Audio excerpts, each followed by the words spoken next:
नमस्कार, आप देख रहे हैं इंडिया टीवी। आपके साथ मैं हूं मीनाक्षी जोशी। कहानी कुर्सी की में आज सबसे पहले विषय उठने जा रहा है ऑपरेशन सिंदूर का। प्रधानमंत्री नरेंद्र मोदी आज ऑपरेशन सिंदूर के बाद पहली बार अपने संसदीय क्षेत्र वाराणसी पहुंचे। यहां उन्होंने जनसभा को संबोधित किया। इसके साथ ही ऑपरेशन सिंदूर की कामयाबी के लिए महादेव को प्रणाम किया। प्रधानमंत्री नरेंद्र मोदी ने कहा कि ऑपरेशन सिंदूर की सफलता को मैं बाबा विश्वनाथ के चरणों में समर्पित करता हूं। प्रधानमंत्री मोदी ने कहा कि ऑपरेशन के जरिए हिंदुस्तान ने अपनी बेटियों के सिंदूर का बदला ले लिया और इसकी ताकत हिंदुस्तान के 140 करोड़ लोग बने। आज प्रधानमंत्री नरेंद्र मोदी ने न सिर्फ विपक्ष पर अटैक किया, समाजवादी पार्टी से लेकर कांग्रेस पार्टी तक ऑपरेशन सिंदूर के बाद सेना की सफलता और इस गाथा को, इस शौर्य को जैसे गाना चाहिए था वो नहीं हुआ। आप जानते हैं अभी हाल ही में पार्लियामेंट में ऑपरेशन सिंदूर पर जमकर चर्चा हुई। विपक्षियों के तमाम आरोपों का जवाब तो उन्होंने संसद में दे दिया, लेकिन आज जब वो काशी में मौजूद थे तो उन्होंने कांग्रेस पर अटैक किया। उन्होंने कहा कि ये दुर्भाग्य है कि भारत की सेना के शौर्य, जिसने बॉर्डर पार करके दुश्मनों के घर में आतंकियों के ठिकाने को नष्टो नाबूद कर दिया, उनके मरकजों को खत्म कर दिया, उस पर तालियां बजाने की बजाय, उस पर धन्यवाद ज्ञापित करने की बजाय, उसमें खुशी मनाने की बजाय ये अफसोस है कि कांग्रेस पार्टी और उनके चेले चपाटे इस बात को बर्दाश्त नहीं कर पा रहे हैं कि आतंक के ठिकाने तबाह हो गए। न सिर्फ कांग्रेस पार्टी पर ऑपरेशन सिंदूर, इसके नाम ऑपरेशन महादेव के नाम, इन नामों पर भी जिस तरीके की कंट्रोवर्सी हो रही है, इन तमाम बिंदुओं पर हम चर्चा करेंगे।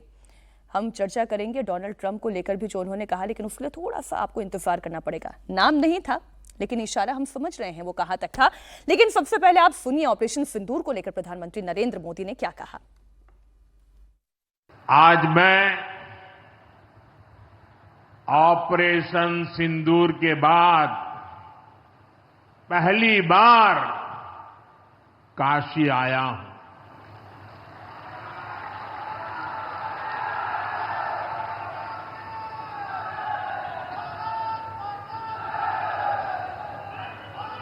जब 22 अप्रैल को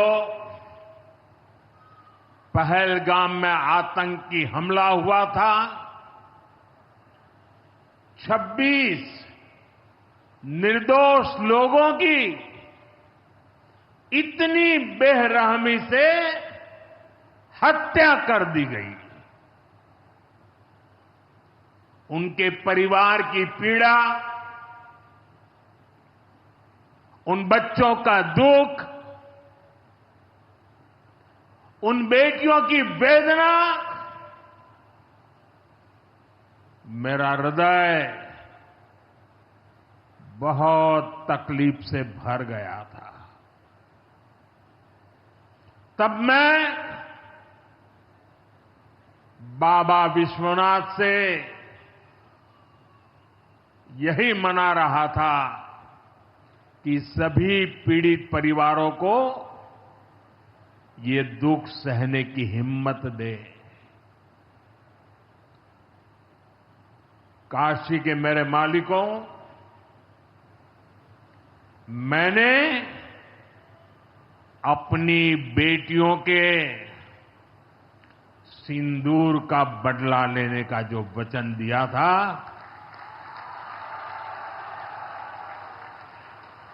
वो भी पूरा हुआ है। ये महादेव के आशीर्वाद से ही संभव हुआ है। मैं ऑपरेशन सिंदूर की सफलता को उनके चरणों में समर्पित करता हूं। हर्षी से पूछिएगा। प्रधानमंत्री नरेंद्र मोदी ऑपरेशन सिंदूर की कामयाबी पर जब बोल रहे थे तो उन्होंने आतंक का सफाया भारत ने कैसे किया उस पर तो बोला ही, लेकिन जिस बात पर केवल शौर्य पर चर्चा होनी चाहिए थी वो शौर्य पर चर्चा नहीं हुई। हमने देखा पार्लियामेंट में जब प्रणीति शिंदे सांसद हैं, जब उन्होंने कहा कि तमाशा हो रहा था, तमाशे जैसे शब्दों का इस्तेमाल किया गया, टाइमिंग को लेकर अखिलेश यादव ने सवाल उठाए। सब पर एक एक करके मैं चर्चा करूंगी। चार बेहद खास मेहमान इस वक्त हमारे साथ कहानी कुर्सी में जुड़ चुके हैं। वरिष्ठ पत्रकार विनोद अग्निहोत्री जी, बहुत स्वागत सर आपका। वरिष्ठ पत्रकार हर्षवर्धन त्रिपाठी जी, विजय त्रिवेदी जी, समीर चौगांवकर जी, सर आप सभी का बहुत स्वागत। आज प्रधानमंत्री नरेंद्र मोदी, हर्षवर्धन जी खुलकर बोले, पाताल में भी अगर छुपेगा दुश्मन तो वो बचेगा नहीं। बॉर्डर पार छुपा होगा भी तो भी घर में घुसकर मारा जाएगा, बिल में छुपा होगा तो वहां से खींचकर दौड़ाकर मारा जाएगा। लेकिन अफसोस ये है, मैं कोट अनकोट में प्रधानमंत्री का आज भाषण का वो हिस्सा पढ़ देती हूँ, ये कह रहे हैं, लेकिन दुर्भाग्य है कांग्रेस पार्टी और उसके चेले चपाटे इस बात को बर्दाश्त नहीं कर पा रहे हैं कि आतंकी ठिकाने तबाह हो गए हैं। लेकिन शहबाज शरीफ का नाम तो लिया ही नहीं, हिम्मत ही नहीं। कहां शहबाज शरीफ का नाम लिया बताइए?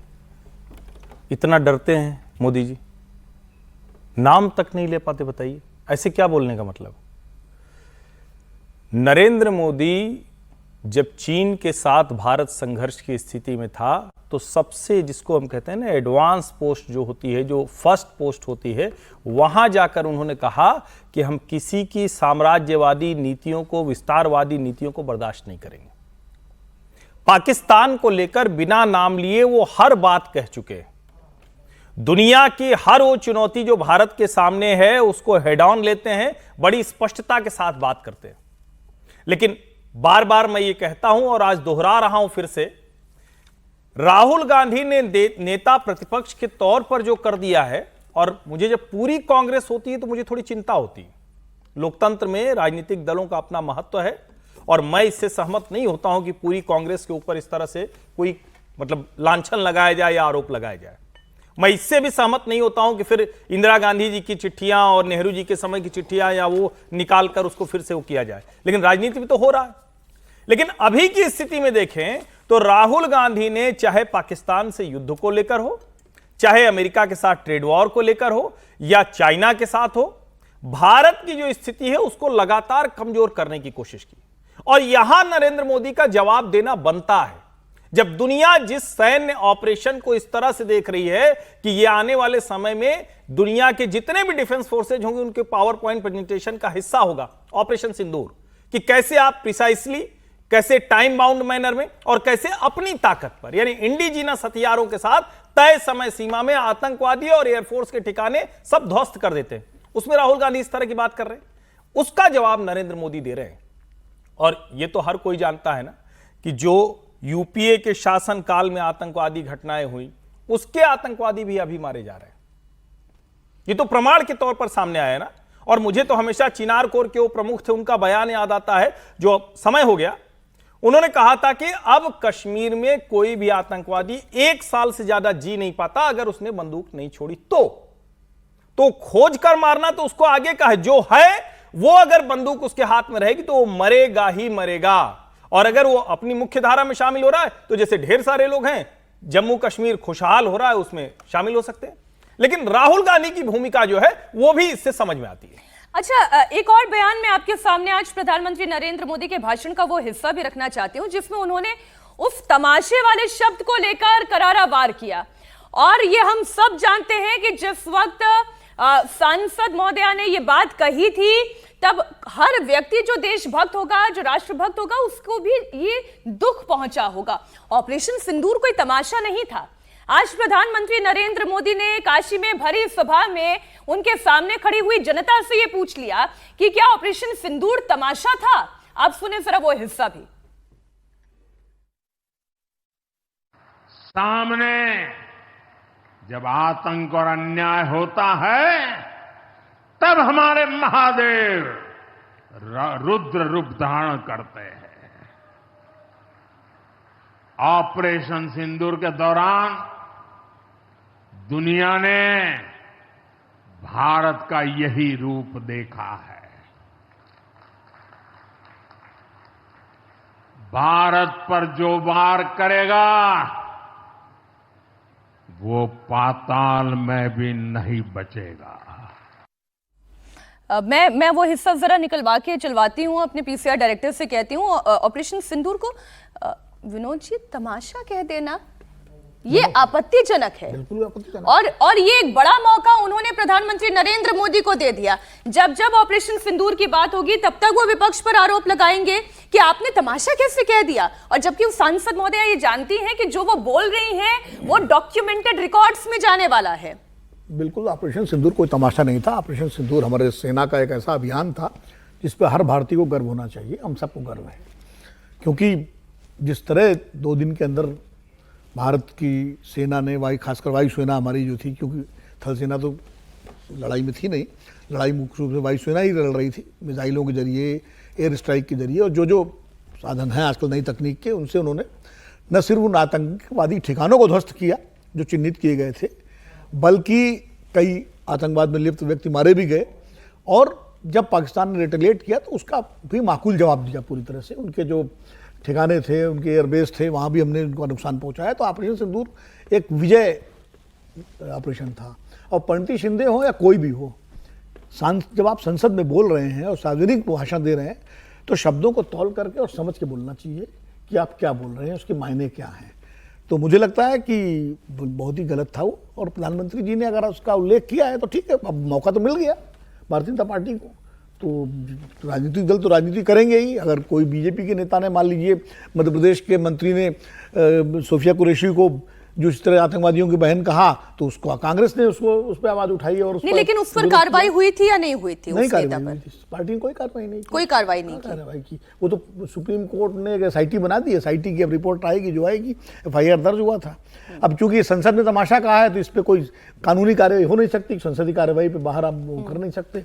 लेकिन ये है कि इसका संज्ञान लेना चाहिए कांग्रेस हाईकमान को। और इस तरह के शब्दों से, चूंकि जब आप खुद पूरा विपक्ष सेना के साथ, हर वक्ता ने अपने भाषण में सेना की तारीफ से भाषण शुरू किया, तो अगर कोई सांसद ऐसा बोल रहा है तो उसको तुरंत आपत्ति करनी चाहिए कि भाई आप तमाशा नहीं कह सकते। वो एक अभियान, आप सरकार की आलोचना करिए, आप सरकार से पूछिए कि आपने विराम क्यों किया, यही तो बात विपक्ष समझ नहीं पा रहा है कि आप मौके पर मौका दे रहे हैं विजय जी, सरकार को ये मौके पर मौका वो दे रहे हैं।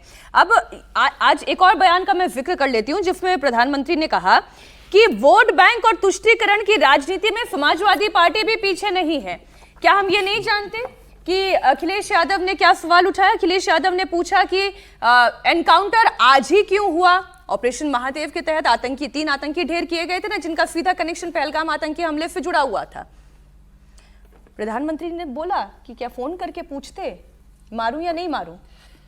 देखिए, राजनीति और तंज को कब कैसे इस्तेमाल करना है उसको भी एक समझने की बात होती है। वैसे मैं ये समझता हूँ कि संसद में मोटे तौर पर इन जनरल सब लोगों ने तारीफ की सेना के शौर्य की और ऑपरेशन सिंदूर की। ठीक है, इसमें कोई प्रणीति को छोड़ दें, 1-2 लोग और इस पर चर्चा की, तो मोटे तौर पर हमारे यहाँ पर सभी लोगों ने सेना के शौर्य की, ऑपरेशन सिंदूर की तारीफ की। क्या किया, बल्कि ये कहा गया कि भाई ऑपरेशन को सीज फायर क्यों किया गया जबकि हमारी सेना लड़ रही थी। अब प्रणीति जी बोले, ये जो अखिलेश जी बोल रहे हैं, अखिलेश जी ने इसलिए कर दिया कि वो सोमवार को हुआ और फिर ये हुआ। तो इस पर अभी हम चर्चा कर रहे थे पहले भी, प्रोग्राम से पहले, कि भाई ये पहले से तय होता।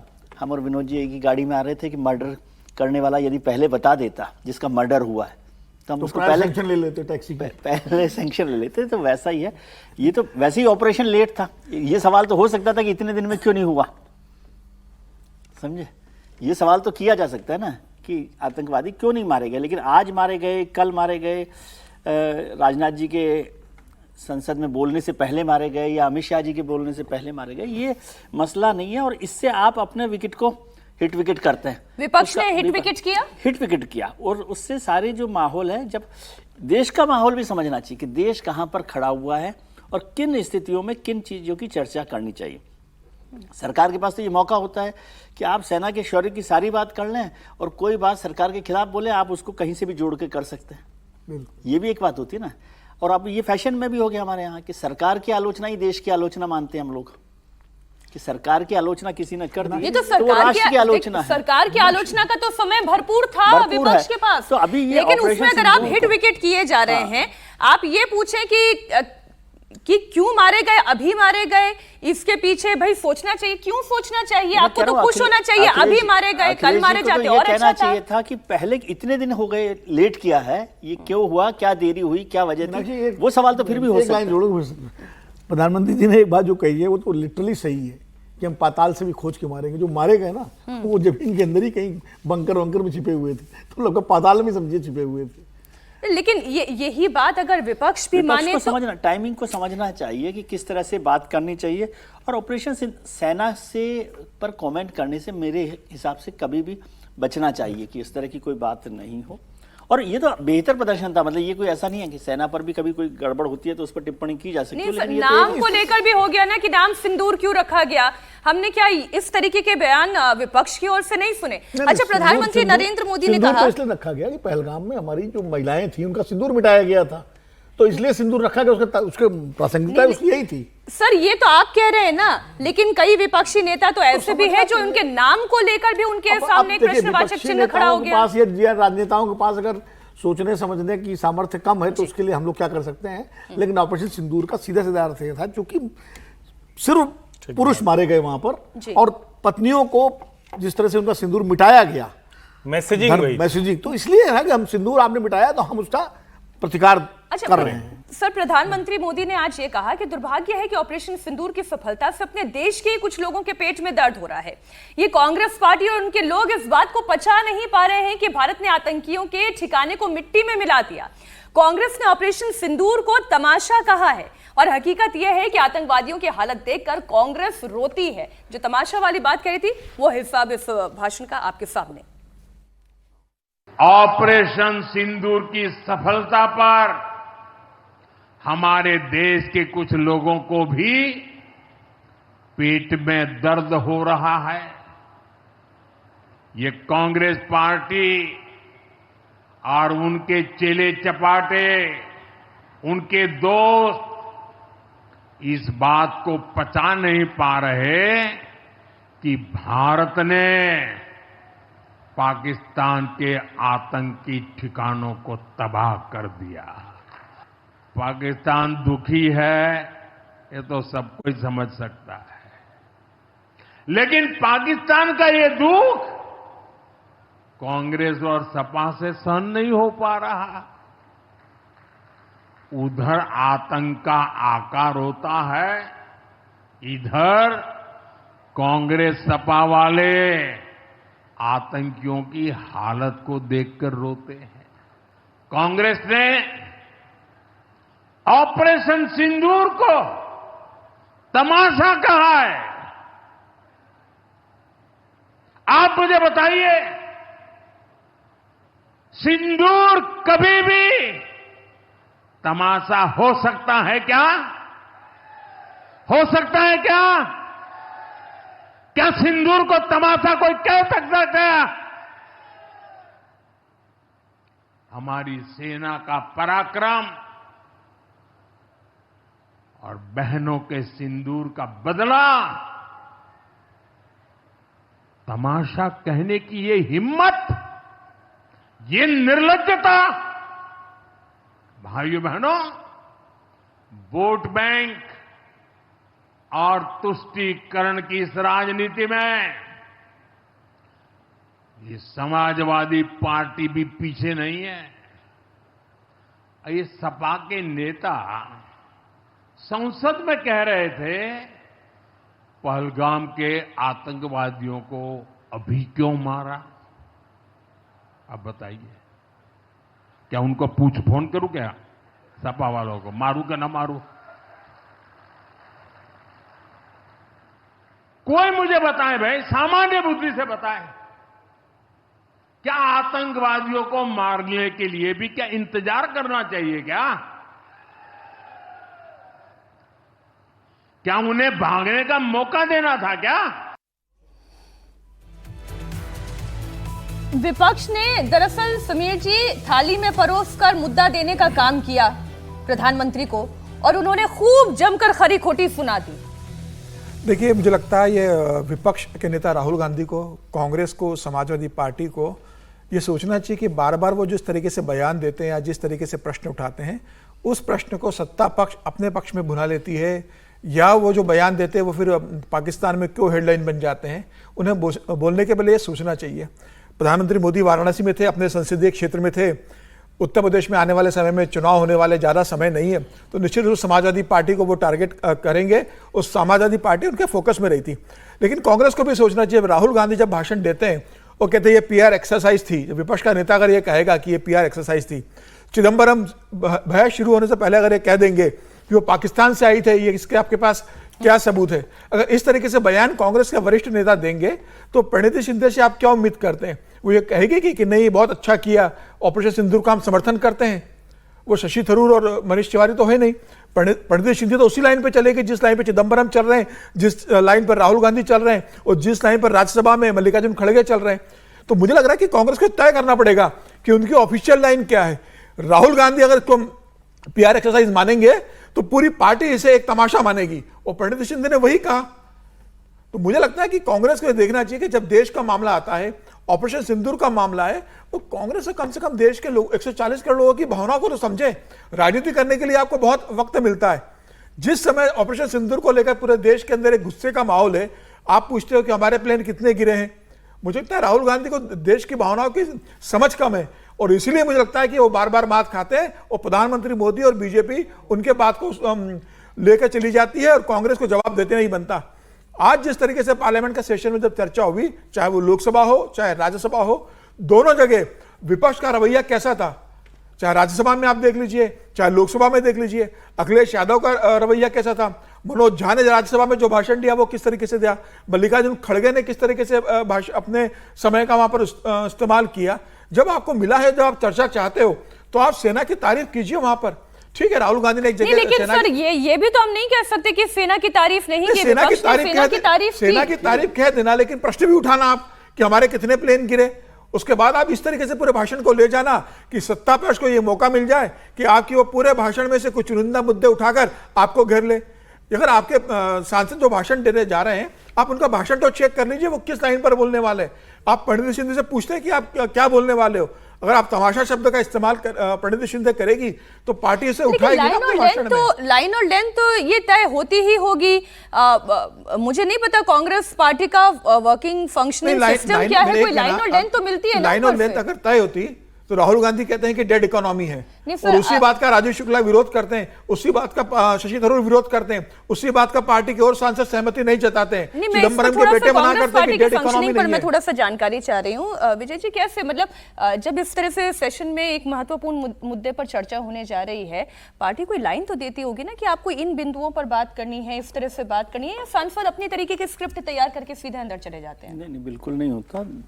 लाइन एंड लेंथ भी तय होती है और किसको क्या बोलना, मतलब शब्दों का चयन में थोड़ा बहुत हो सकता है, लेकिन ये कि भाई इस हिस्से पर आपको इस विषय पर फोकस करना है, ये भी आपको तय होता है। लाइन एंड लेंथ तो एक जनरल इन जनरल होती है पार्टी की, किसी भी पार्टी की होगी कि भाई इस पर हमको ऐसे चलना है, लेकिन उसमें भी तय किया जाता है कि मान लो कुछ लोगों को ऑपरेशन सिंदूर पर बोलना है, किसी को पहलगाम पर बोलना है, किसी को सेना पर बोलना है, किसी को ट्रंप पर, इंटरनल सिक्योरिटी पर बोलना है, तो वो सब भी डिसाइड। और वो केवल विपक्ष में नहीं, सत्ता पक्ष में भी होता है। जैसे आपने देखा कि ऑपरेशन सिंदूर पर 4 लोगों ने बोला, रक्षा मंत्री जी ने बोला, गृह मंत्री जी ने बोला, विदेश मंत्री जी ने बोला, प्रधानमंत्री ने बोला, लेकिन कोई मोटे तौर पर रेपिटेशन नहीं है, क्योंकि रक्षा मंत्री जी को अलग लाइन लेनी थी कि कैसे हमारी सेना ने काम किया है।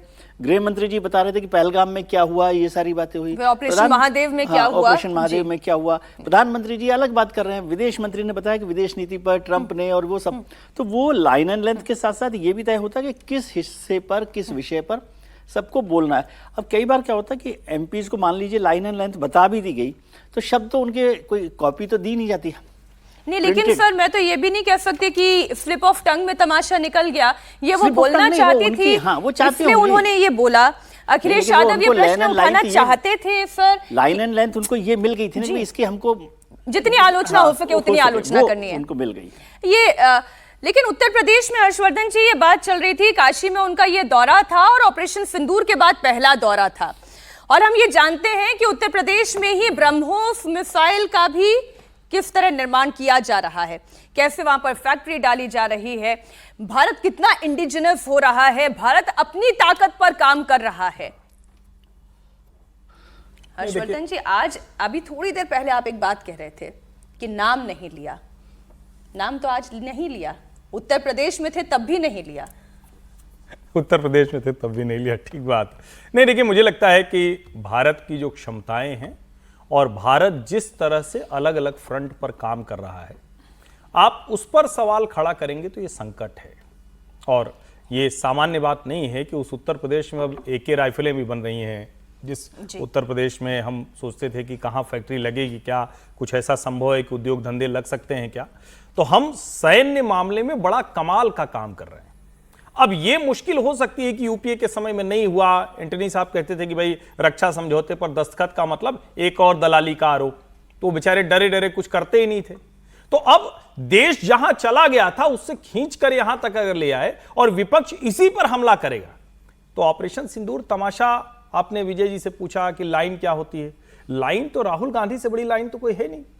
समीर जी कह रहे हैं ना कि पीआर अगर आप कह रहे हैं तो तमाशा होगा। पीआर और तमाशा में बहुत कोई फर्क थोड़ी ना, ये शब्दावली का फर्क है। और ये वही प्रणीति शिंदे हैं जिनके पिता सुशील कुमार शिंदे ने कहा था कि लाल चौक पर जाते मेरी, मैं बोलूंगा नहीं उसे क्या कहते थे। तो मेरा ये मानना है कि कांग्रेस को अपनी स्ट्रेटेजी को रीड्रॉ करना चाहिए। वो बात करते हुए, हमला करते हुए, और ये तो सब जानते हैं ना भाई यूपीए के इस शासनकाल में बहुत कुछ नहीं हुआ था।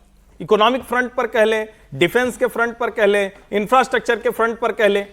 आप इस वक्त का काउंटर कैसे करेंगे उसका तरीका खोजिए। देश पर, सेनाओं पर, हमारी क्षमता पर निशाना लगाकर आप जनता की नजरों में और अविश्वसनीय होते हैं।